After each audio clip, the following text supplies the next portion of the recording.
Hi everybody, welcome back to our YouTube channel, Twins with Wheels. I'm Kelly. I'm Kristen. So this show, we are going to go over Q&A, questions and answers that we often are asked. It's all the things you want to know. Yeah, well not all. No. But we will answer a lot of questions for you. So you're going to hear my husband in the background because he's going to be asking us the questions. It's always a little easier for us. So that's who you're hearing. So, go ahead.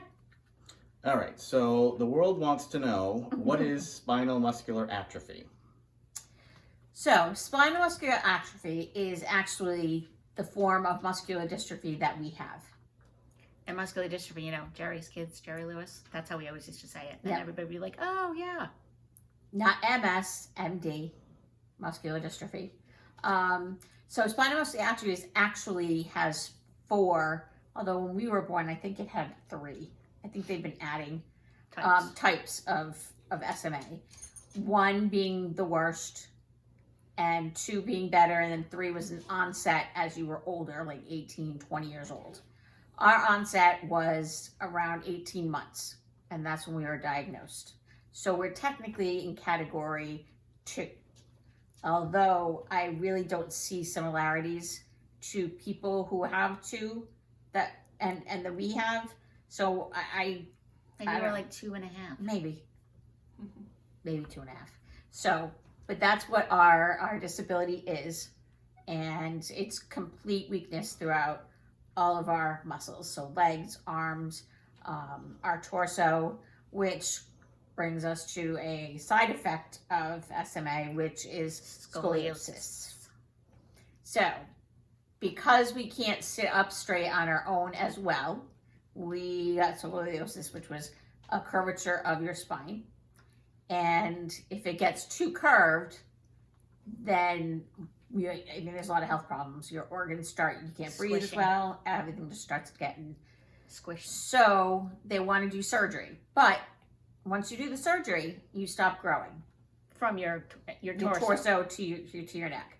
So they don't want to do it too soon. There's like a kind of, balancing game there. So when we were in the 8th grade, I had a curve of, 62, I think, degrees. All I know is mine was better. Yours was much better. She probably didn't need the surgery right away, but the doctor's like, we'll just take her too. Lucky me. So we ended up having, it's a very difficult surgery. Back then. Yeah. We had 2 rods put in our back, a Harrington Rod and a Luque Rod. We did have a great doctor. And so we were in the hospital I was in the hospital for 2 weeks. Kristen came in the week after I was there because I wanted to go first because I did not want to know what was going to happen. Did not want to see. I liked just guessing. And so Kristen came in a week later, and then we both went home at the same time, which I find bizarre, but that's because I Well, knowing you, I can see why. You always take longer to heal. I know I do. Thank you.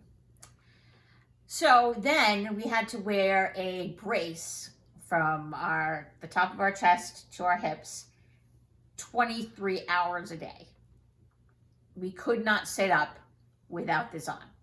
So the only time you could take it off is if we were laying down in bed, and we would only do that for a little while.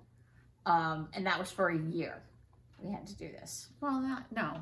Yeah, it was a year. We got it off right before we graduated junior Oh, high. right. So it was about 8 months. Thank you. So once they took it off, we were petrified. I was petrified. Yeah.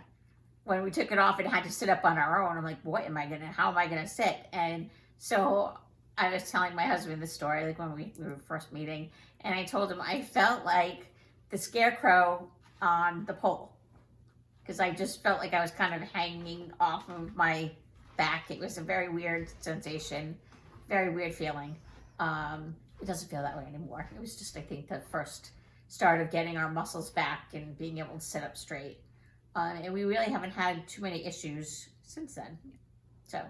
And it is different for everybody. I mean, we heard some stories about people that couldn't, like, bend over, kind of horror stories that we were a little concerned about, but it didn't happen to us, surprisingly. We were very lucky.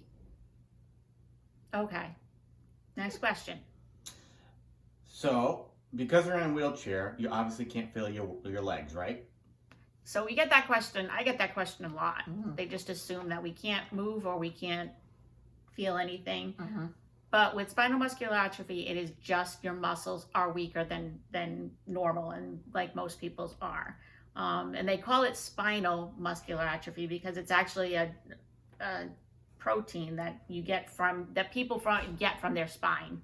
It releases from their spine, which ours doesn't release, and that's why it's called spinal.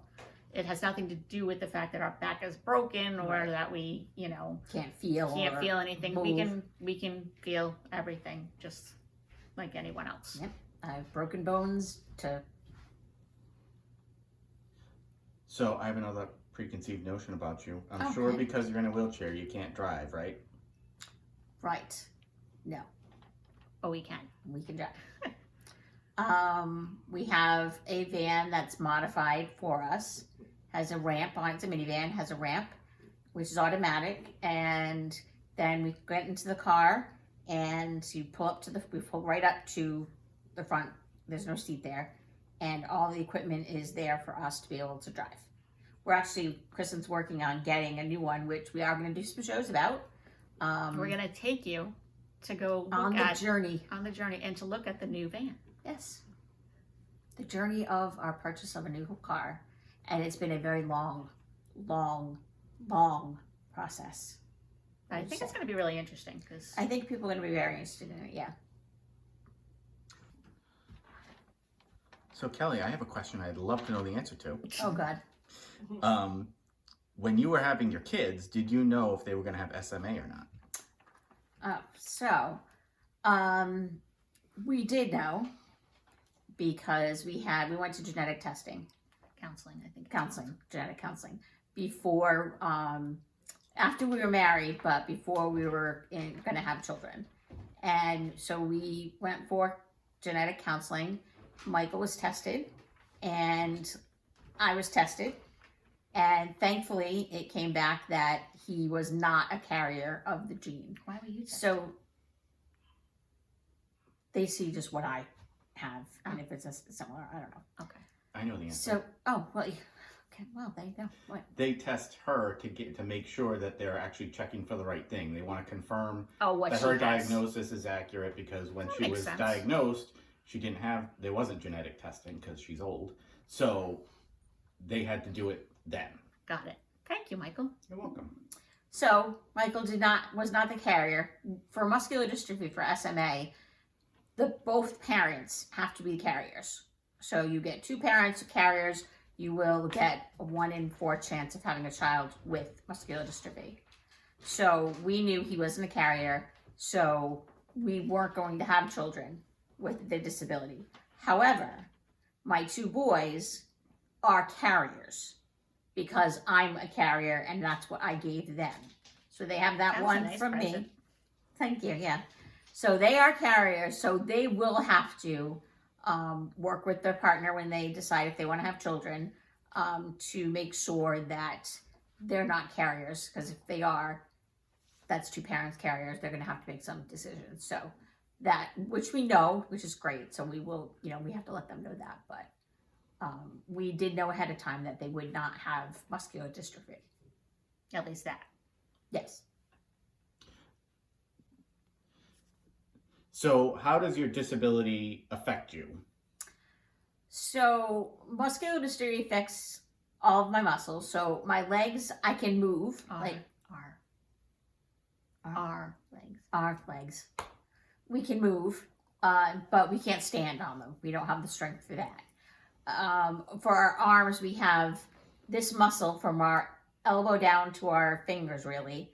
We have a lot of movement, A lot of but strength. a lot of strength, but we have absolutely no bicep muscles. So I can't put my head up over my head. Your my hands arms up over your head. Yes. Not your head. Yes. So I can't put my arms up over my head. And and everybody has said this, doctors and therapists, we compensated a lot. Well, I think we compensated very well. I agree. By, everything we do is from our elbow to our wrist, and we have been able to do a lot of things. It's helped us drive, cook, we get ready, we dry our own hair, we type, we work. So that's how it's affected us, for the most part. All right, so Kristen, I'll ask you a question because Kelly seems to be doing a lot of the answering. Did you notice that? Yeah. How has being a twin affected you with your disability growing up? Oh, sure, I get the hard question. I can answer that. No. I think I mean, it's hard to be a twin, whether you have a disability or not. I know there's so many people that would come up to be us and say, "Oh my gosh, I can't believe you're a twin. That's the best thing. I always wanted to be a twin." It does have its nice things, but it's hard when, most people can't tell you apart. And they think you're one. Yeah, they think you're one person. And, but then if you put the two of us, it's kind of like this novelty, really, two people in wheelchairs. But I think it was good for us because we had somebody that knew exactly what I was going through. Right. We were the same, we were going through the same thing. And when we were younger, there were things that I could do, but she couldn't. But it didn't matter because I could. And vice versa. She could do some stuff that I couldn't do, but again, didn't matter. She was able to. So we helped each other in that way. And we helped to do certain things. We do them together. Right. To get, something done. So. But it was funny, like, we are identical. So, but there was a lot of people that didn't understand why, because one of us had it, the other one had it too. I guess they didn't realize identical. We're the same, but not. I mean, if you want to put down in the comments, I would love to know how many people think that we look exactly alike, or who can tell us apart already. Yeah. And I will admit, there's some of our baby pictures that I don't know who's who. No. So how did having SMA affect you when you were having your kids? Actually having them. Yes, I know, I get it. So I went through my pregnancies both with very little problems for the most part. They were concerned that I might lose some weakness, and one of the doctors suggested that I not go through with it, that it'd be better not to, but I wanted to be a mother. That was what I was going to do. So I took the chance, and it was a great chance, and I've got 2 great boys because of it. So I'm glad I made that choice.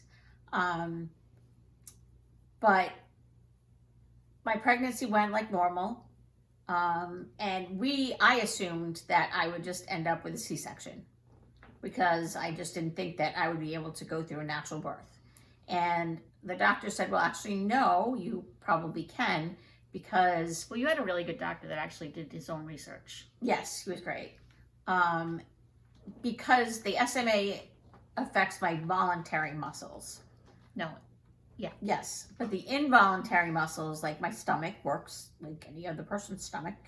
And my uterus would work like any other uterus, and it would do what it was supposed to do. It would do its job when the baby was time to come out. So we tried for natural.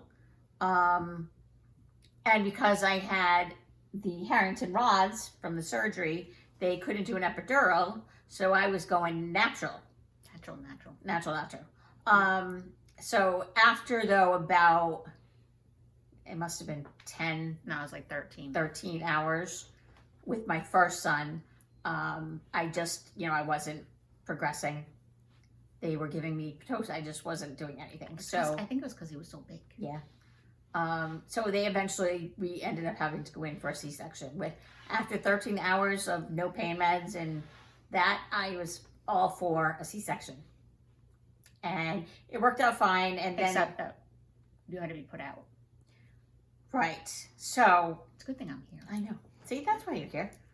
So the C-section, because I couldn't have an epidural, I had to be put under anesthesia. So not only was I not going to be awake for his birth, but my husband couldn't be in the operating room with me. So he had to be waiting outside like the old days. Me too. They wouldn't let me either. No, nobody in.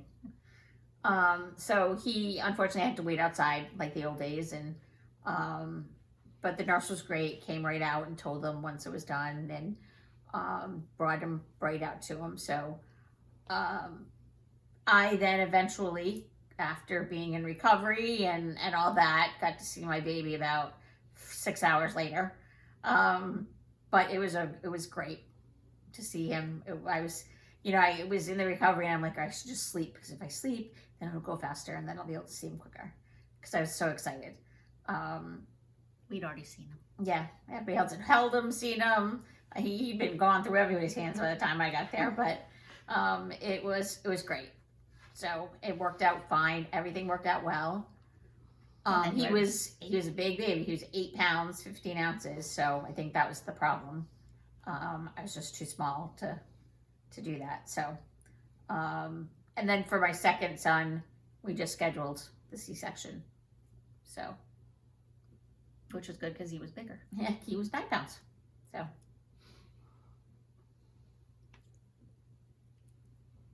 Okay, now you can just. Oh, are we done with our questions for now? Yeah. We've answered? Okay. Well, first, if you have any questions, please put it down in the comments below. We're going to do these every once in a while. Yeah. So we'll keep track of the questions. So if you have one, ask away. If you got the guts to ask the question, we got the guts to answer it. Okay. All right. So don't forget, like, share, subscribe. And please, again, go by your state's regulations for this pandemic. Wear your masks, social distancing. It doesn't only help you, it helps everyone. So thank you.